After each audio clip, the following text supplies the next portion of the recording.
Hello guys, I'm Lotfi Axel the Reballer. Today we got a laptop repair video, and it's for guys who are, maybe you found this video when you were searching online and your laptop isn't working, is completely dead.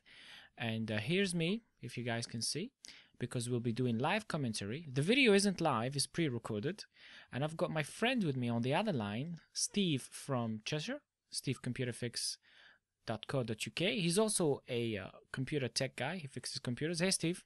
Hey guys, How you doing? not too bad. How are you? Good.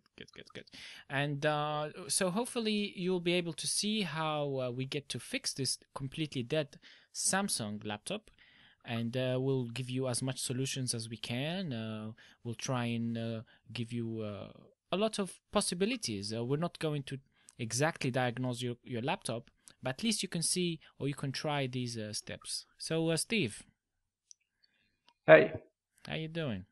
I'm not too bad. How are you? Good, very good. I think you can probably tell, can't you, from watching the video, how loose that connection is from the charger. This laptop was, when he brought to me, the charger light was on. The green light on the charger was on. So that indicated to me that the charger is working, isn't it, in most cases? Yeah. And plugging it, of course, I removed the battery and checked if it's working or not. Because the battery, I think, because that's the thing with people, they always think that the battery is the problem. So they go ahead and buy a new battery to fix their laptop power issues. Do you get that, Steve? Yeah, I get that quite a lot. Near enough, I would say about 40–50% of my customers would think the battery could be the issue for the laptop not switching on. And the reason for that is because the charging adapter displays a green light. Yeah. And sometimes I think also some people, they go ahead and buy a new charger. I think that's not a bad thing, actually, to first change the charger, because unless you paid a really expensive price for it, what do you think of when you first go and replace charger? Yeah, I think the charger, if you do replace that first, that's going to be a good idea anyway, because you're going to have two chargers, so you never know. 1 year down the line, you might have a faulty charger. You've always got that charger to rely back on that you previously bought. Yeah, because sometimes some of the chargers, they don't have the green light on them, so you can't really tell if it's working or not. Yeah, that's correct. There's a few out there which don't have no indicating lights at all, to show that the power's from the mains is going into the charger. Um, and that can be tricky because some customers will think, is the charger working, is it not? Yeah. I think we can actually check chargers, can't we? We can check them with a voltmeter, of course. So you need to have a voltmeter handy in the house. And we have a video. I will put the link down in the description, how to check your charger with a voltmeter. It's a very simple test, very simple trick. All you have to do is put one of the probes, the black one, on the outside of the charger pin, and the other probe to the inside of the positive, to the inside of the pin. And if you can see any voltage, if you see 19 volts, then it means your charger is shipping out power. So your AC adapter or charger is okay. Another simple test, I'm not sure, I've just had this idea, I'm not even sure but usually if you plug the charger and you leave it for like an hour, it heats up, doesn't it? Yeah, the charger will get hot. The actual brick with the light is, that will get warm. And if that does get warm, that means that there's obviously current running through there. A good way to test to see whether the charger is actually working properly is to put it close to your ear. And the reason for that is, if it's making like a clicking sound inside, that Oh, charger is actually faulty. yeah, that's However, true. However, if Yeah. there's no clicking and it is warm, yeah, everything could be okay. Yeah, like sometimes you hear a buzzing noise. Bzzz, that could Yeah, indicate a failing capacitor inside the charger. That's from correct. the buzzing noise. Yeah, that could be it. Yeah. So definitely, I think it's not a bad idea to first replace charger, and they're only cheap these days. You can get them online for about £20, £15 even. Yeah, eBay. As much as some people like it and some people don't, you can get cheap chargers for around £15, and you can also buy universal chargers as well. So Yeah. you can get one charger which will do 3, 4, 5 laptops. Yeah, I think if your laptop is completely dead, that when you plug your AC adapter and there is no lights, no LED lights, nothing at all whatsoever, even though it doesn't power on, but if you can see LED lights that's charging the battery, or that means the problem is with the laptop because the charger is working. But spending 10, £15 on Amazon or eBay for a replacement charger, even just a really cheap charger that as long as it works with your laptop, just for the purpose of checking, because I would not personally recommend those cheap chargers for everyday use, because most likely they're going to be replacement chargers, not the actual genuine charger for your laptop, and later down the line it's not going to last long. It could even harm your computer. But for the purpose of diagnostics, because some computer repair shops or companies charge for diagnostics, and they could charge you as much as 30, 40, £50 to have a look at it. So doing your own diagnosis this way, I think is not a bad idea. Yeah, that's correct. The price of the charge is what, £15. A diagnosis from a repair professional could cost as little as £30. You're Yeah. saving yourself £15 by just diagnosing your charger. Yeah, and then you go. You got your, so then you'll know you could still use the cheap charger, or as I said, I would recommend the genuine one, original one. You could also try your laptop charger on, for example, on another, not technically the same exact laptop, but most of these Samsung or Dell or Sony, they all use the same charger in a way, don't they? Yeah, most DC jacks or power sockets, most of them are the same, unless you've got a Dell. They're slightly different.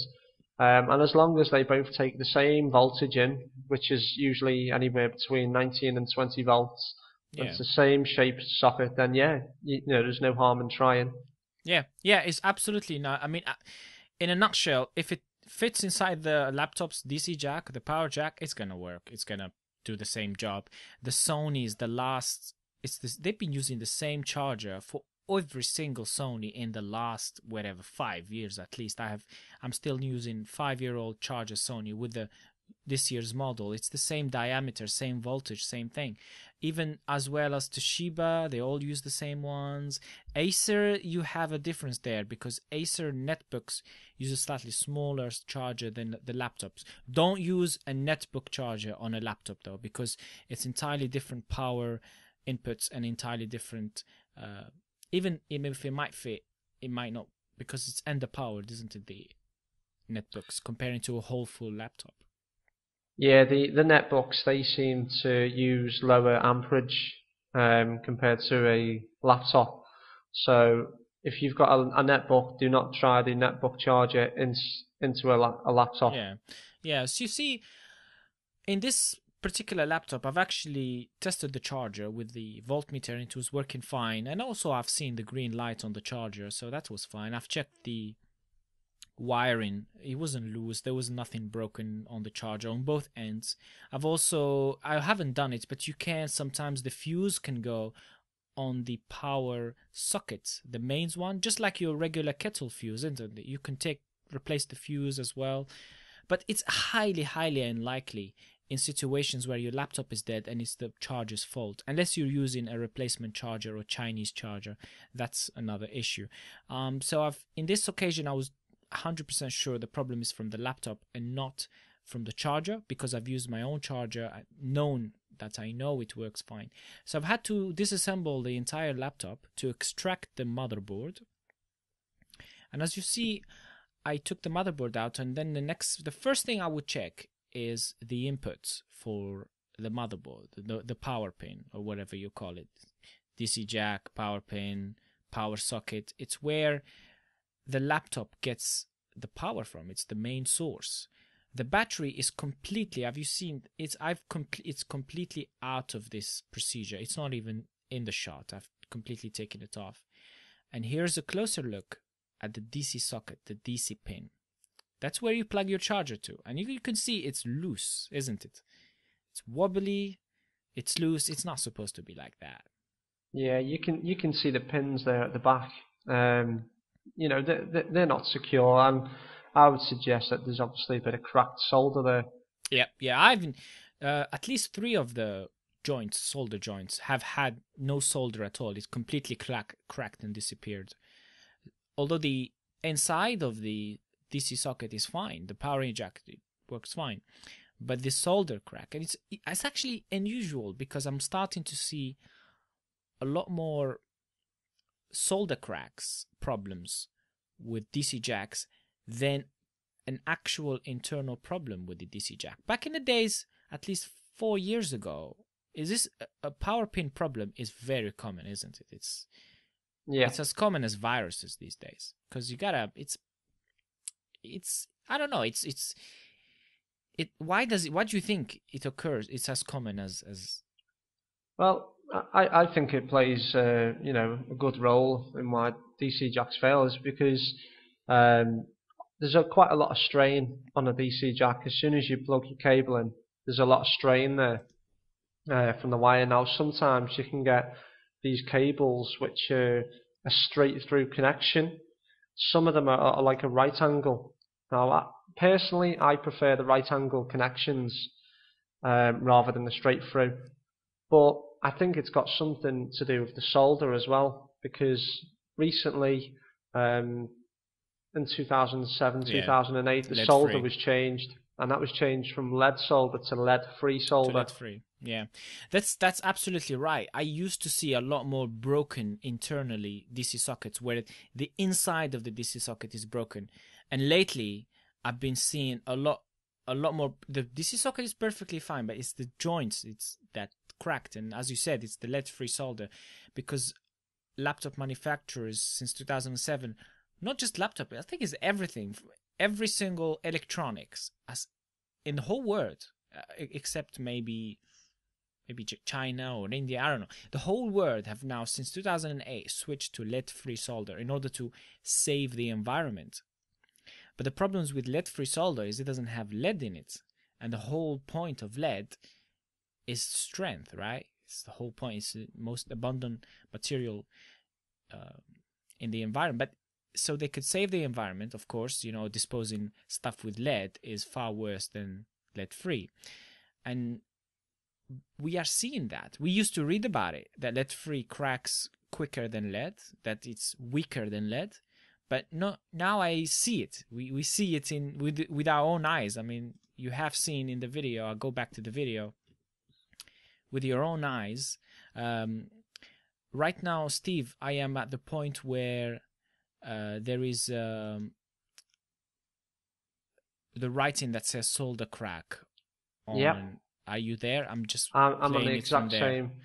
Okay, so I'm playing it from there, where it says solder crack. So you can see the solder cracks on the video. And you can actually see the gap between the socket pin and the motherboard, and there's a black gap, and that means there's no solder in there.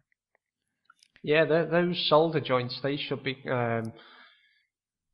filled up, and they should be quite shiny. Obviously, if it's dull and there's holes there, then obviously, that's a bad joint. Yeah. So what I've figured then, and I've done a voltmeter test as I've shown you, and here I'm removing the DC socket. This is the old one. I'm removing it. Took it off. And I'm going to replace it with the new one. So thank God you can actually replace this DC socket. It's not a very hard job to do, and it doesn't even cost that much to do it if you can't do it yourself. I wouldn't, if you're inexperienced with soldering, it's extremely hard. I wouldn't recommend doing it, but just to let you know that it is possible to carry out this repair. It's a very common problem. Now here's the catch is, when I put back a new DC socket, I don't put lead-free solder. I use lead. Yeah, the main reason, obviously, for that is because lead solder is stronger. So by changing the DC jack if it's broken and replacing it, and using lead solder is going to give you a stronger connection. And the idea behind that is so that we can ensure that the DC jack lasts a lot longer in your laptop. Yeah. Have you seen how shiny the connections were on the DC jack after I replaced it? Yeah, It's nice and bright. They are nice and shiny. Yeah, it looks even better than when the first manufacturer has done it. And now I'm doing a volt test after I replaced it. So I still don't know if it's going to work or not. And there you go. We got 19 volts. So now we got power coming into the laptop. Whereas before there was no voltage coming through whatsoever. Yeah, that's correct. Anywhere between 19 and I think it's 20 volts is perfectly fine. Yeah. It depends on the charger. You could see the back of the charger and see how much voltage it provides. I've just powered it on as well, and I could see the LED light, bright light. So that tells me the motherboard has switched on, it's getting power. And I think that seems to be the fix. So this laptop should be, after we won't know yet until we all put it back together and find out. But you could definitely see the LED light, and we've got voltage back on. Yeah. So what you might find as well is that with some laptops they don't actually have DC jacks soldered directly to the motherboard. In that case, if you feel confident enough to tear down your laptop and change the DC jack, you can get some laptops such as the Samsung R519, which have a piggy tail basically, and that connects into the motherboard via a connector. That makes changing a DC jack for someone who's not used to soldering much easier. Yeah, most of laptops, I think, now are starting to use the coaxial ones. The very first ones who did it were IBM, I think. I've never seen IBMs with soldered ones since the very early days. I mean, since I can remember when laptops were available to mainstream public since 2000, I think, the very early IBMs. But then Apple came up with this really cool thing, the magnet DC jack. Yeah. You know that one? I think. Yeah, I've seen that one once. Yeah, that's kind of. We're seeing. See how much dust is on the. Yeah, it's quite a lot of dust. When you tear down your laptop, what I would suggest, if anyone has got this amount of dust in their laptop, get it all cleaned. Because we want to keep our laptops running cool. If you want to go down the route of getting a thermal service, ask your local technician, professional. Independent.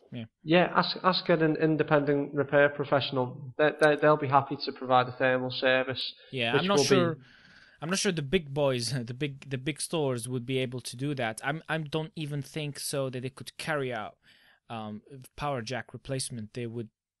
I think they charge £240 for a repair, but then they'll ship it somewhere else and end up replacing the motherboard. It's actually this is.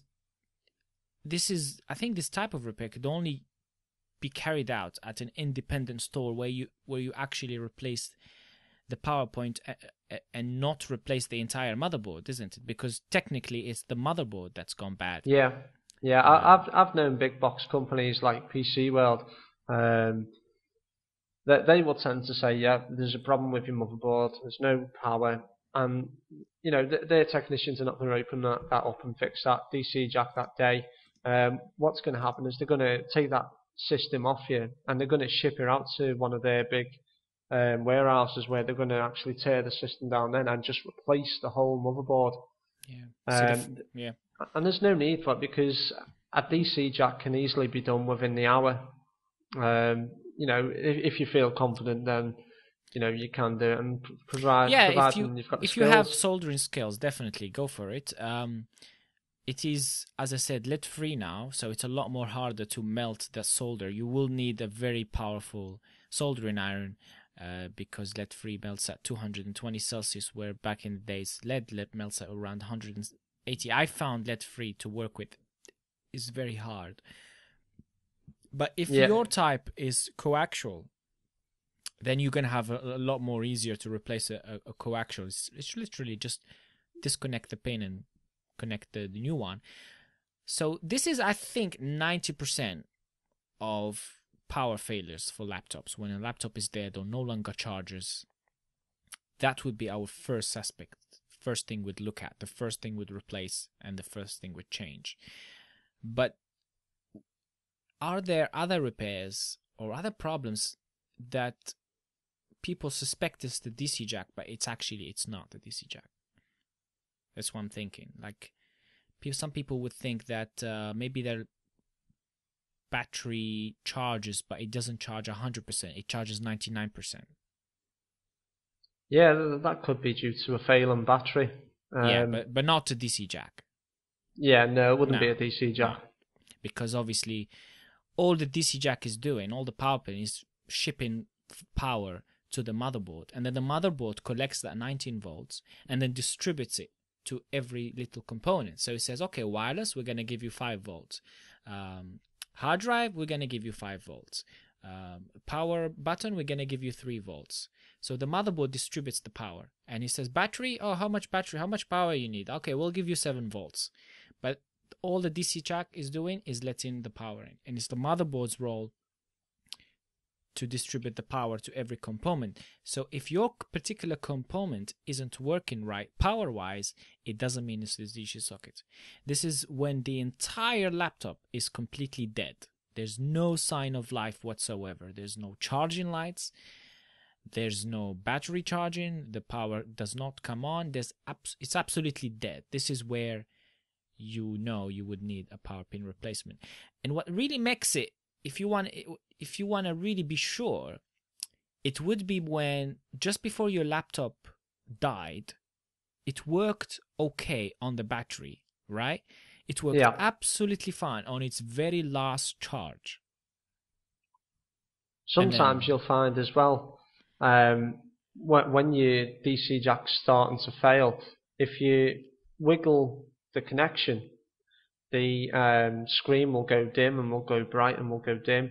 Sometimes, if not most time, your battery light will come up on the bottom right of the screen as well to show that there's no charge. Yeah, that's correct. That's a good point actually. Yeah, because when you're wiggling, if your power pin is loose, you're giving power intermittently. So then your screen brightness depends on how it's set, because obviously it goes dimmer when you're only on battery, and it goes because the laptop would, when the laptop does not get power from the AC adapter, it automatically runs on battery. That's its second source of power, isn't it? That's a good point. Yeah, the more you wiggle it, if it works when you wiggle it, then you can be sure it's a power pin failure.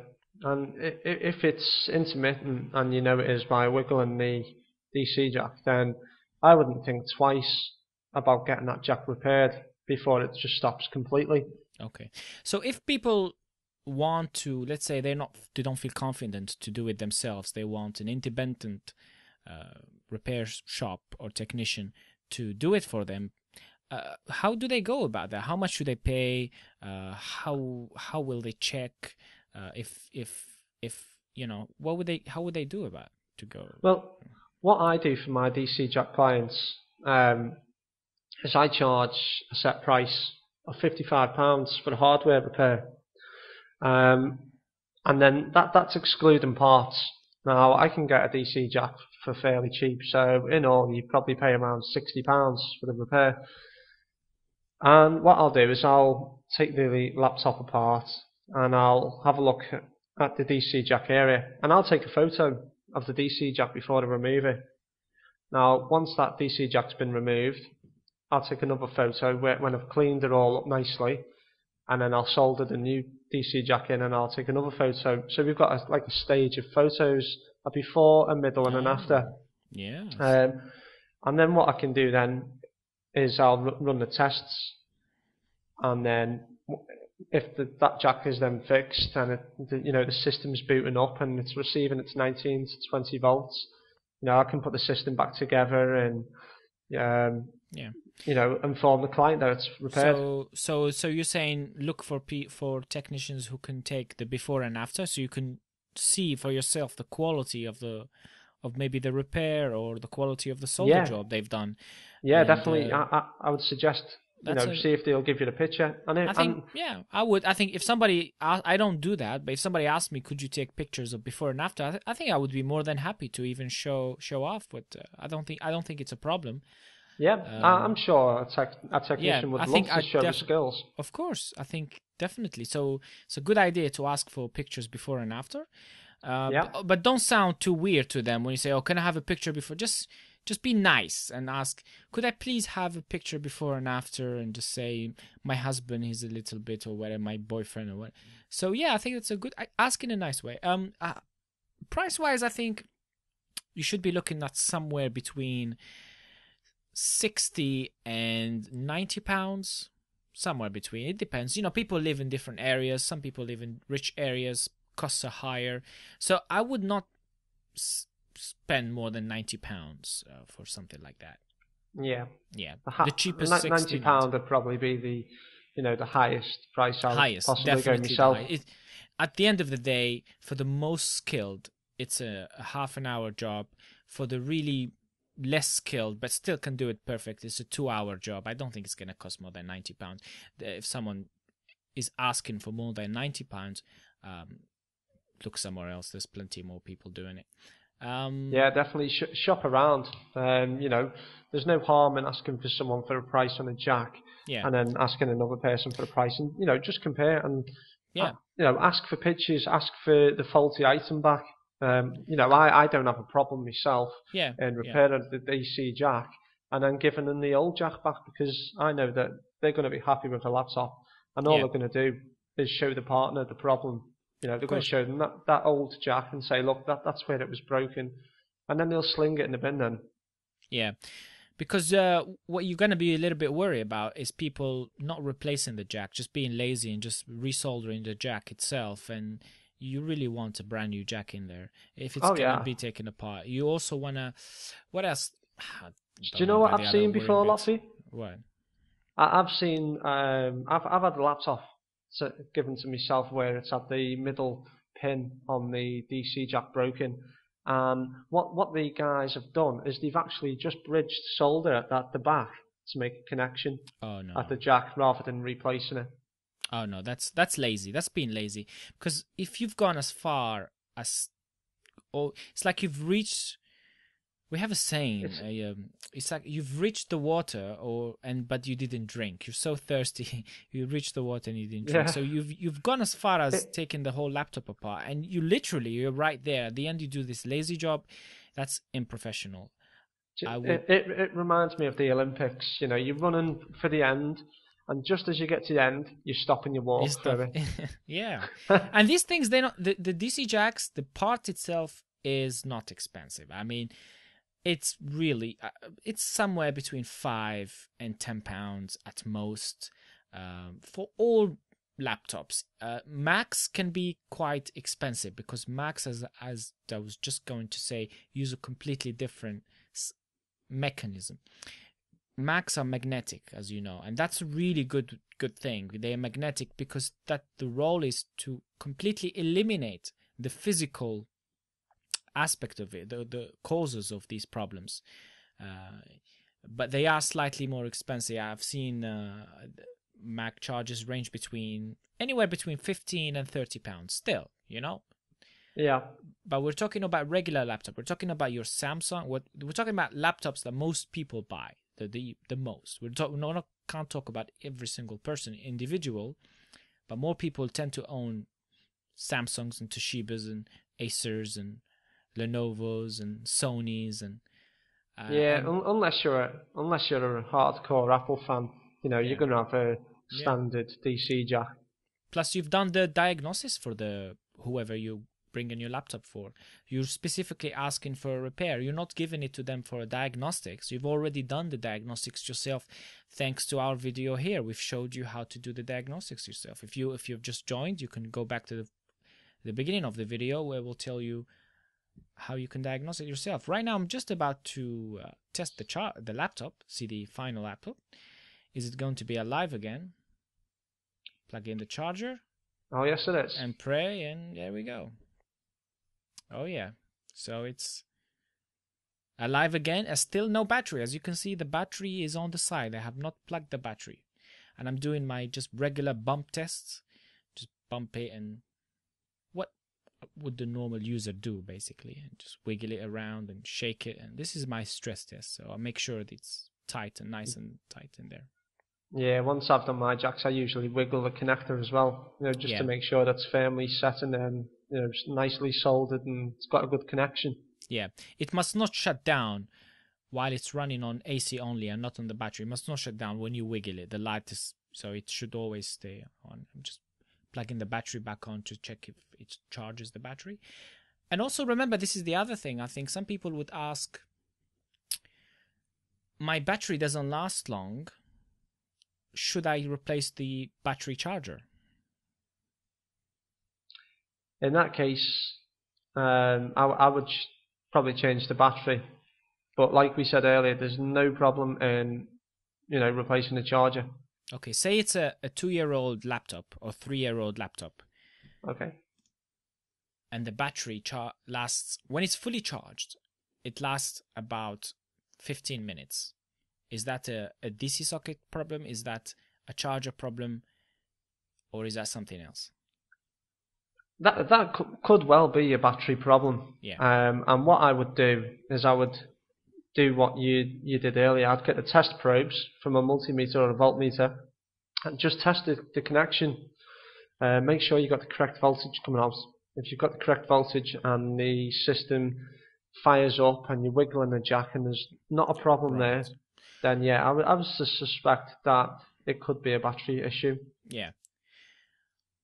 Yeah, most likely I'm with you on that. It's if a laptop is over a year old and the battery doesn't last as long, but it works absolutely fine from the charger only when you plug it. So you take off the battery, plug in your AC adapter, and your laptop works fine. So it's the battery. Because the thing with batteries is, how do I explain? They don't last long. I think they're not meant to last long anyway. I think an OEM. Year... Sorry, Luffy. No, it's fine. Carry on. Yes. Yeah, all it was, I was going to say, I'm sure an OEM battery will last anywhere between a year and 3 years. You'd be lucky if you get 3 years the most. And then, after them 3 years, you can buy an original one and maybe get up to another 3 years. If you don't go for an original replacement, you can always get the cheaper models, just the bog standard replacements, and you probably get about a year and a half max out of them. Yeah, batteries do not last forever. If you're, like Steve said, because they have a memory in there and they lose the memory. And the other thing, the worst thing is most people don't even use their batteries. They keep them plugged into the charger all year long and they use the charger on the mains and they probably use it once a month. Now, the thing is, to make sure batteries last as long as possible, you have to use the battery. You have to let the battery go flat at least once a week. If you just bought a brand new laptop, all year long, you must let it go flat. Because that way the battery clears the memory and recharges again. So this is how batteries should last long. There are softwares as well you could download. We're going to have to put some in the description, links for them, where what they would do is they would cleverly stop your battery from charging at a certain percentage. They would take it to 95%, but they wouldn't let it charge more than that. So that's how they make it last long. But if your battery is always 100% for a whole year, it's going to get used to being charged all the time. It likes it. Hey, I don't have to go do that much work anymore. The charger's doing all the work. So it gets lazy and then it stops giving you a long amount of use. So yeah, I'd recommend... I would suggest obviously doing a discharge cycle. Take it off. If you're not using the battery and it's 100% charged, and I'm not gonna use the battery for the whole week today. I'm gonna be in the bedroom or in the living room the whole week. Take it off. If you're not going out, take it off. It's too late already if your battery doesn't last as long. There's no point. It's not gonna work. But when you buy a new laptop, save the battery. Batteries do cost a bit of money. You're looking at £40 to £50 for a new one. So to save that, you just heard. Anything else you want to add on that, Steve? No, not really. I think we've covered anything from all the DC aspects on how to replace, and if you feel confident, then you can do it. Especially if you've got soldering skills, you're going to find not a problem in replacing that. Yeah, If not, it's there's motherboard. guys out there Yeah, like Lotfi and myself. yeah, if it's not the DC jack that's doing that, if the DC jack has been replaced and you still have problems with your computer, then it could be something else with the motherboard, something bridge shortage, burned. We're gonna get to that in the future episodes. We're gonna show you situations where something is burned in the motherboard, and if it's possible to fix it or not. And then we're gonna show you even motherboard replacements. So this does not mean that all power failures are due to DC jack. We're just saying that this is one. And this is the question. I get the question all the time of what caused it? What caused it? You can never answer that question. It's an extremely complex device you have, a laptop. It has a million things going on, and there's absolutely no way of knowing for sure what caused it. In a minute, I'm on a podcast. In 90% of the time, we can't tell what caused it. So sometimes we end up having to come up with our own theories, just so you could, have something in the back of your mind. But you have to understand it's really complex. There are invisible things that cause complete power failures, and not even the guys who built the motherboard themselves or the laptops themselves know that. So hopefully you've learned something today. And we're going to catch you next time. This is Podchip.com. Podchip.com is a tech pod. I don't know if it's not really a podcast, not really a tutorial. It's pod tutorial. This is the tech side of it for geeks, for laptop owners, for everyone, basically. You're going to learn stuff. Hopefully you'll follow us next time. This is episode 2, so we're going to have episode 3 next week. It's every Saturday live at podchip.com from 5 o'clock UK time, London time. And the guys who are live, stay tuned because we're going to have PodBGA next for extreme deep hardware stuff. So stay tuned. Thanks. Cheers. Goodbye.